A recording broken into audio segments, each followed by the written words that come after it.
Hey, Pete. Good morning, Paul. I can't see your screen. You can see the splash screen. Oh, there we go. Wonderful. Well, good morning, everyone. My name is Paul Devine, and I'm here with Pete Spain. And we're going to review some data that was collected at the mouth of the Mississippi River. And it's a great example of a classic estuarine circulation where you have a saltwater wedge going upstream and freshwater on the surface.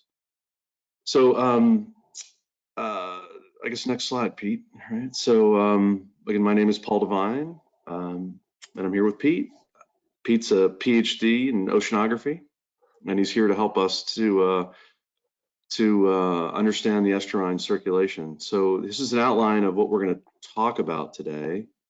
A little bit about how the ADCP transects reveals some tidal changes, two-layer flow, some details on the saltwater wedge. We're going to go into some of the anomalies that we saw in some of the data with some internal waves propagating, and then some details on the two-layer flow and some of the information we can see in the ADCP echo intensity. Thanks, Pete.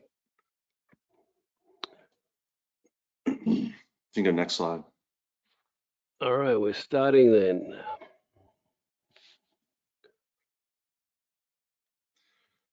Okay, so good morning, everybody. This is Pete Spain speaking from Escondido, California, where we're still waiting for some sunshine. But this data set was the sunshine of our lives for quite a while we were looking at it. And you'll see the subtitle there is got a lot of words, but I'd like to call out three aspects to it that are kind of the emphasis of the presentation. There's a collection of ADCP transects that were made by the C.C. Lynch and Associates, our rep down there in the Louisiana area. And they very kindly shared this wonderful data set with us. And what the transects did, they were collected over a period of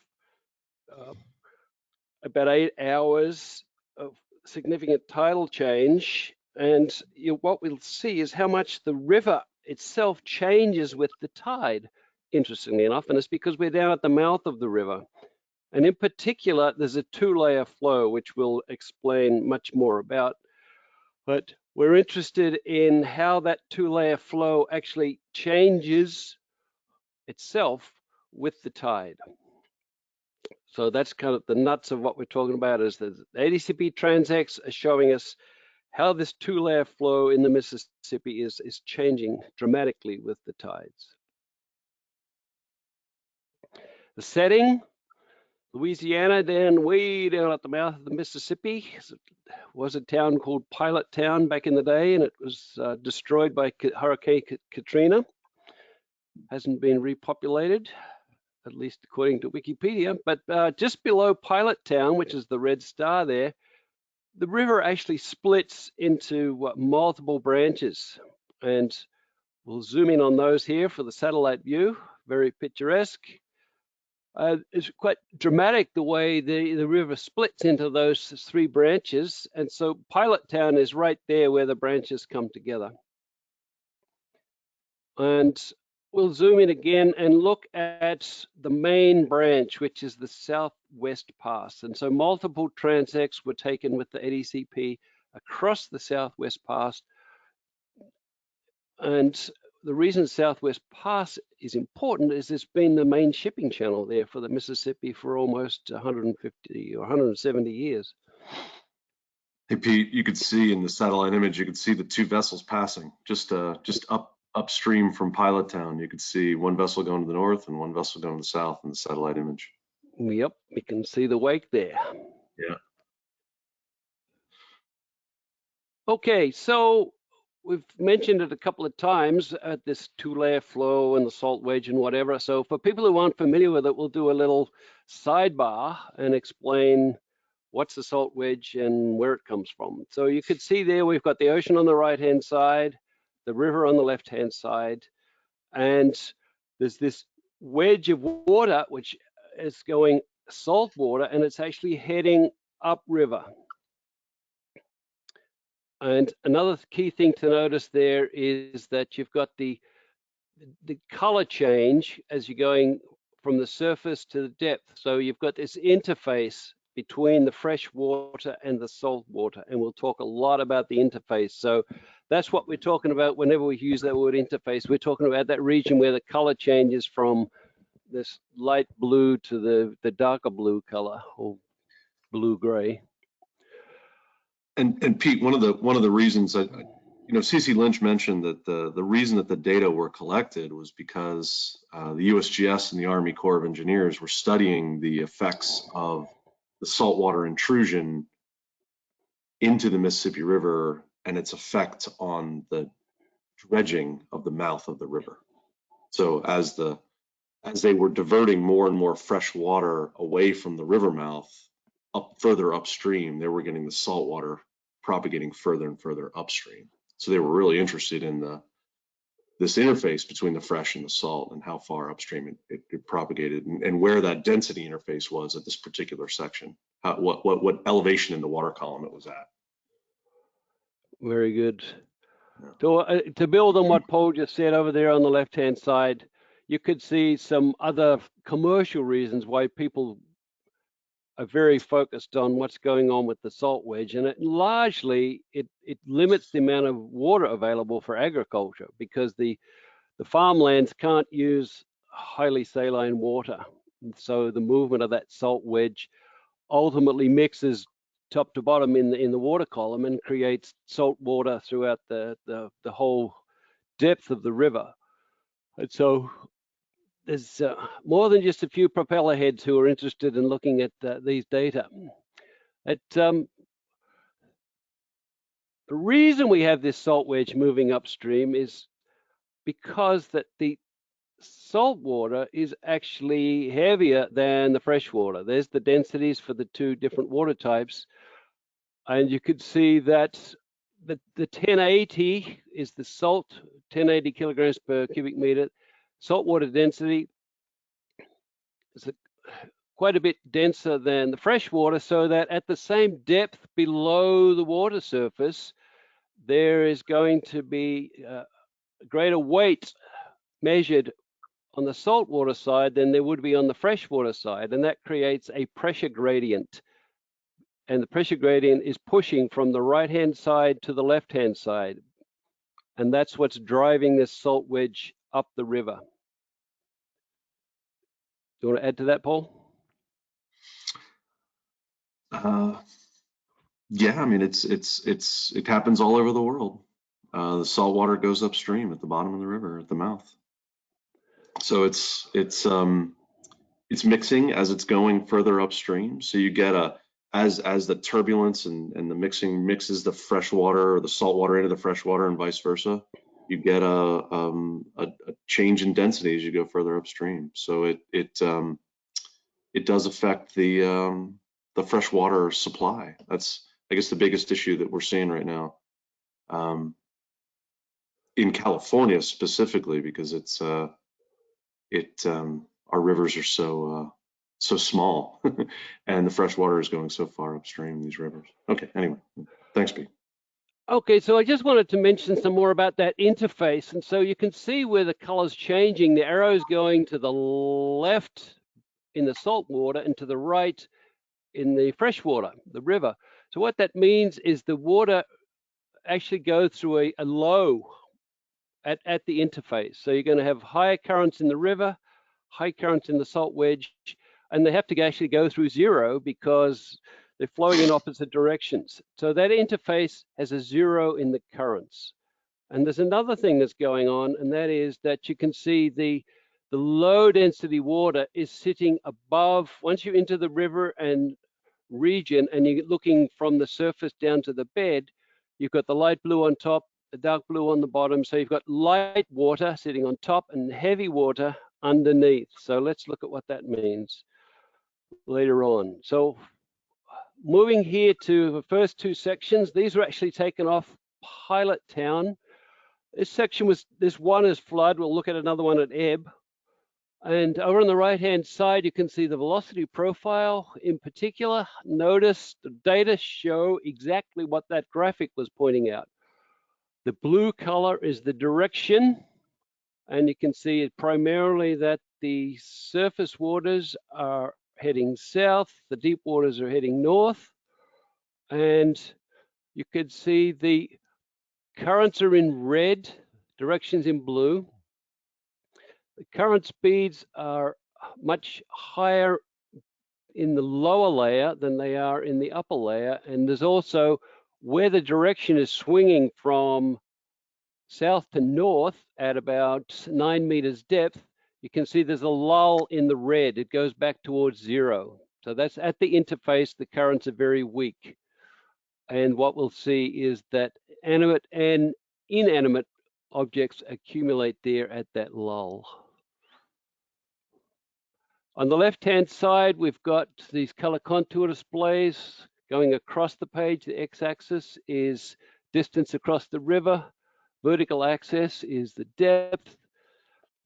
What you can see there at the top is the speeds. Hot colors are high speeds. Cool colors are low speeds. And if we look at the top panel first, you can see there's a very hot speed in the lower water.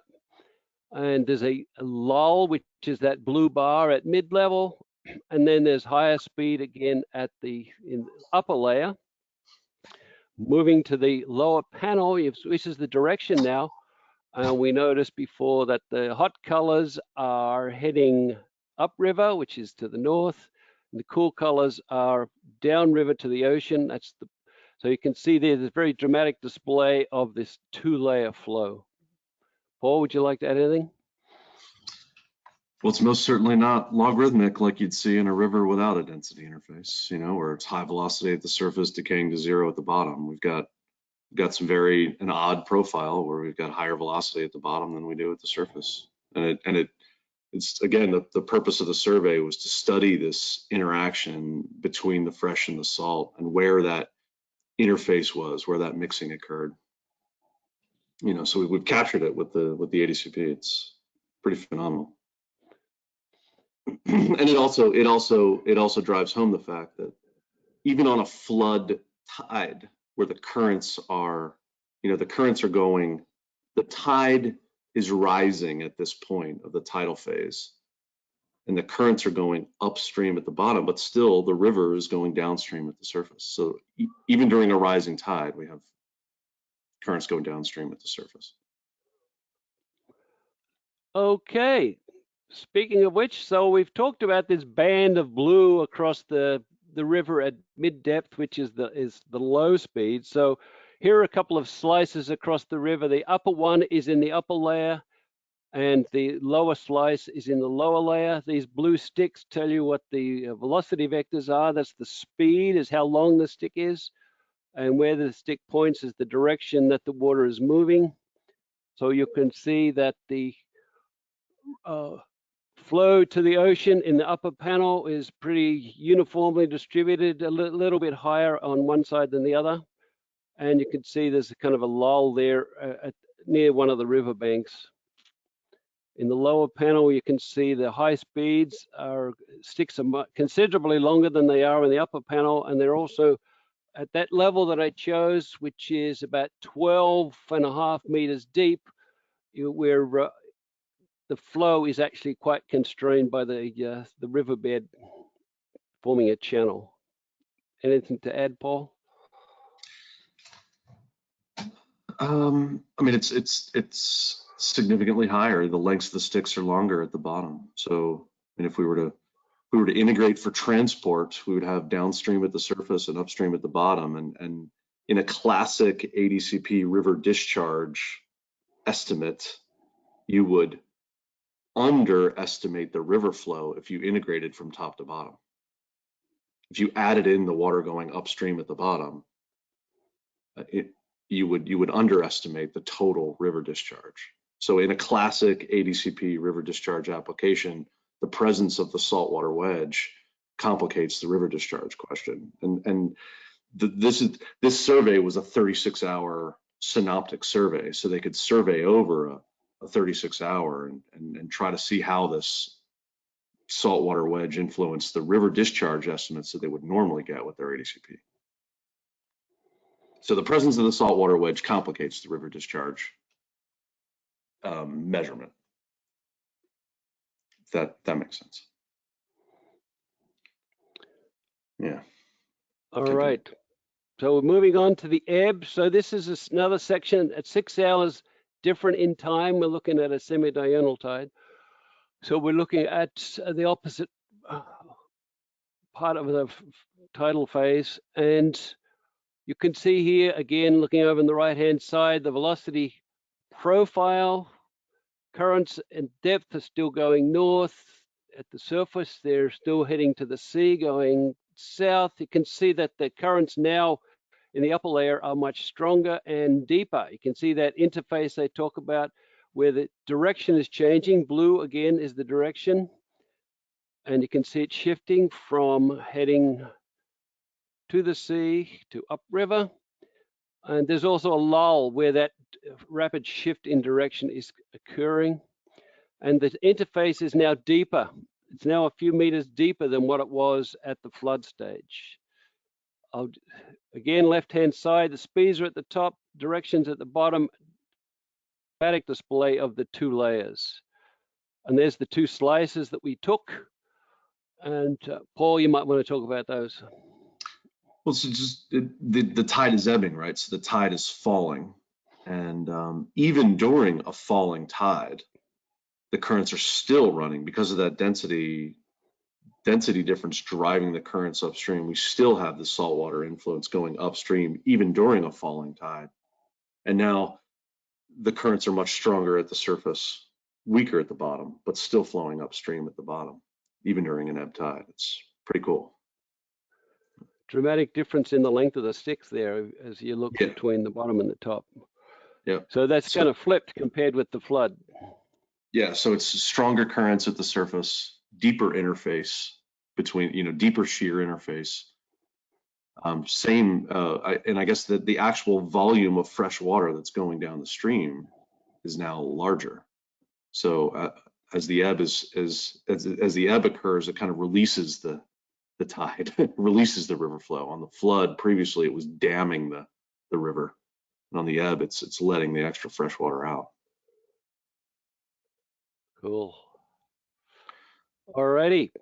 So looking now at another aspect of the physics, we mentioned that you had the light river water above the heavy seawater. That creates a difference in density, which effectively at that interface, you have something that's called a reduced gravity. So you have a restoring force for waves is gravity. So if a blob of water moves up into less dense water, because if the blob came from below the interface, you've got heavy water in the blob, it moves up into this light water. It's too heavy compared with its neighbors, so it falls back down again.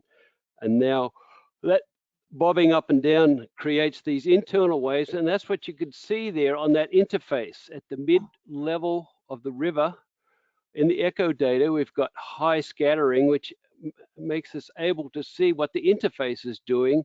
And you can see that there is this wrinkle in the interface out near midstream. Now, the red cloud is probably bubbles from a passing ship, and the propeller is injecting all this energy and disturbance into the river, which is disturbing the interface. And that energy is now propagating away from the middle of the river towards the banks along the interface. Paul, do you want to comment on that? I think this is something that he'd identified in the data set. It wasn't the purpose of the survey was not to identify the internal waves, but these internal waves, this restoring force because of the fresh and salt water difference between the density layers. This energy can propagate on that that interface. It's like a slinky or a rubber band oscillating on the density interface. So I think there's at that internal wave boundary, there's a lot of mixing as well. right, Pete? I mean, that's a source of mixing of the, or that will induce some mixing in the water column, some mixing. You know, the vessel will induce mixing, but the internal waves as well, as they propagate out and break on the shoreline, there's additional mixing right on the banks. And it looks like on the right-hand side, you see some increased echo intensity as that internal wave, as that interface is touching the bank. I think that may be where those waves may be breaking right on the bank, the right and left side. So you think, Pete, that's, yeah. Yeah. All right. So let's move to adding. If we take those 4 pictures, average them together, we get that picture at the top, which is the echo data. And then below, we've got this current speed picture at the same time. And you can see the interface is quite apparent there in the current speeds, but look, there's that same internal wave is apparent there in the current speeds, not just in the echo data, but in this instance, we can actually see, because of the movement of the interface and the way it constrains the low speeds in the lower layer and separates them from the high speeds in the upper layer, we can, in just the speed data alone, we can see the internal wave. And on the right-hand side of the plot, you can almost see 2 density interfaces, right? So one at the surface and one down at around 5 meters depth, and it looks like you know, mid velocity in between them. It looks like you have a 3-layer flow there on the right-hand side. So it's very complicated pattern. You know, very complicated density interface as the vessel, you know, causes this internal wave to propagate. Pretty cool. Okay, just in passing, all these data were collected. Playback processing displays are all in the Wind River software that's supplied with the river ADCPs. So moving now to focus a little more on the currents.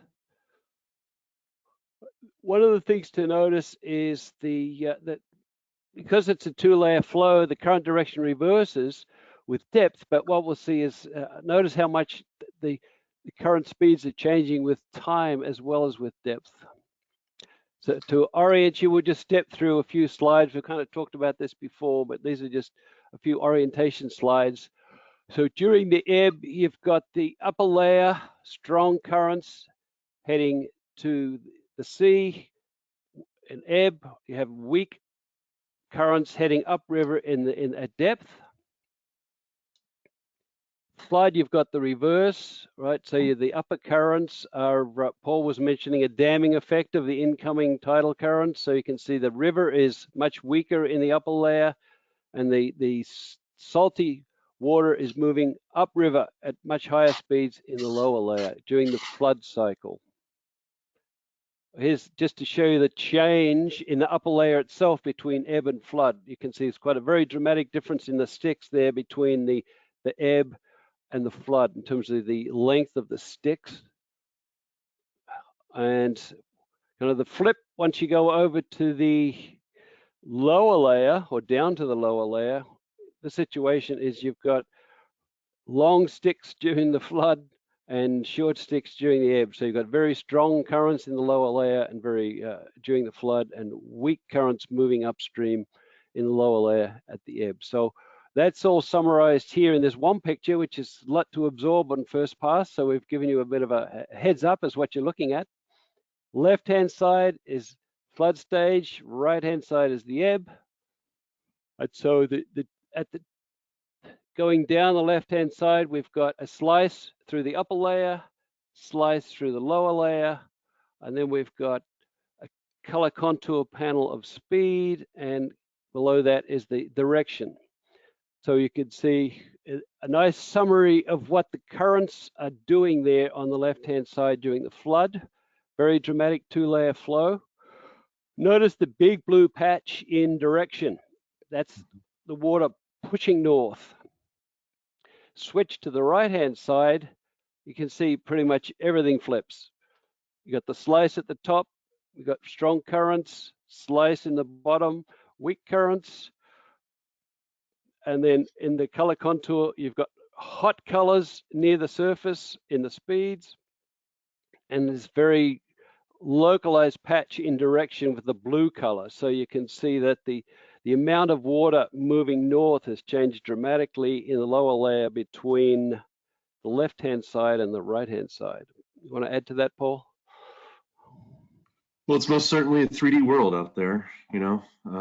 In an estuary, it's not all flowing the same direction, which I guess is the point of this. But the direction at the bottom right during ebb, you see that it is flowing to the south at the very bottom. There's like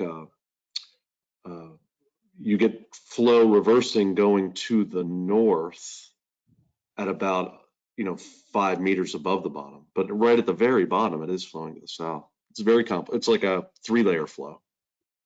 We simplified it with near surface, near bottom, but it's actually, there's much more structure there than you would expect. Okay, so I'll skip over some of these.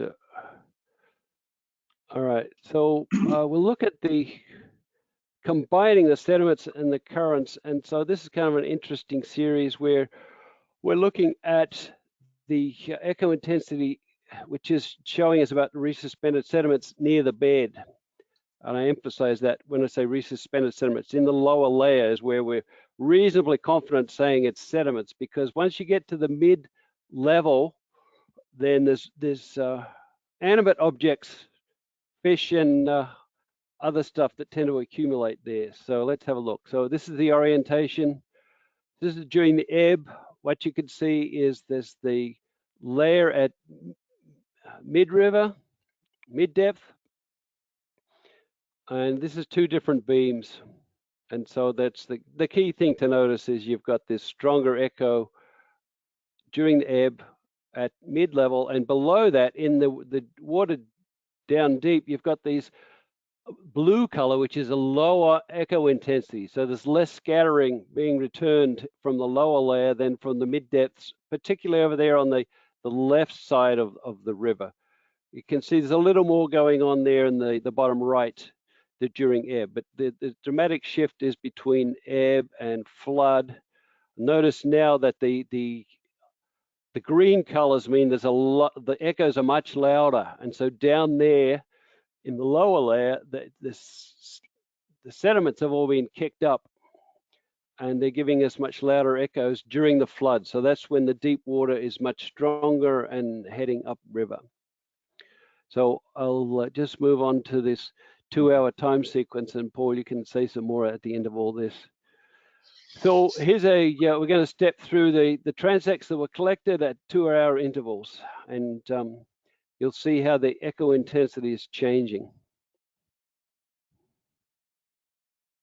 This is flood.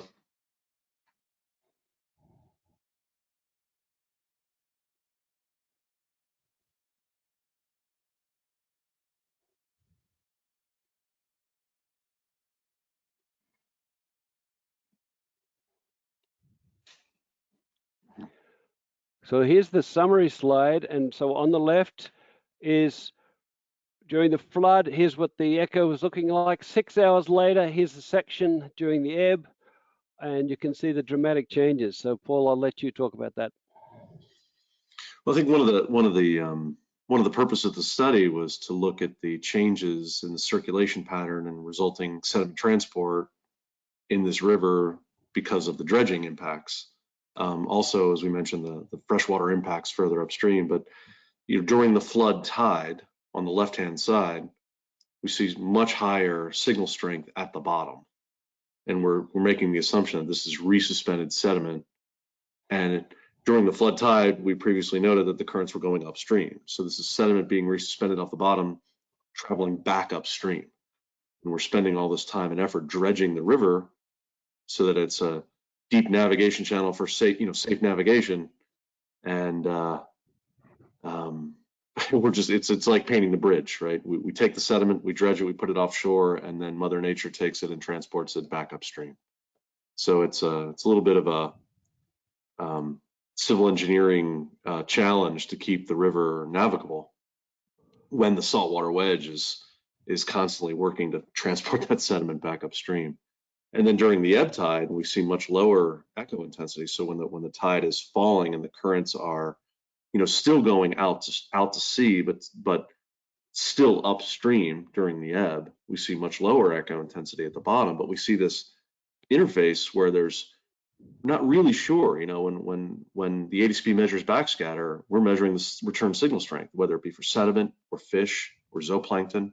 So we're seeing this really complicated signal on the right-hand side and we're seeing beam 1, beam 2, beam 3, beam 4 of the ADCP, and we're seeing anomalies that are seen by one beam but not the other.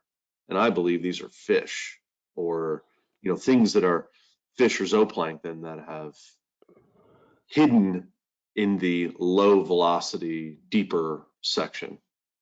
But it's hard to tell without an independent sample. The ADCP backscatter is.